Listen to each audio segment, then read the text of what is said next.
Oh well guys, this was very uneventful, and the reason for that is for privacy purposes I cannot show the name of the company and the reasons why or what exactly was in the box. I don't want to get in trouble, and so even though I can never work for a awesome corporate company in the US, at least I get to show you what kind of awesome packaging this thing came in.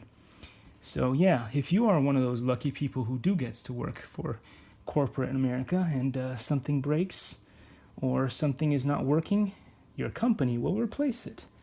They will send out a loaner. They will help you out with everything you may need to keep you working smoothly. Sadly, that won't ever happen to me because, well... Likey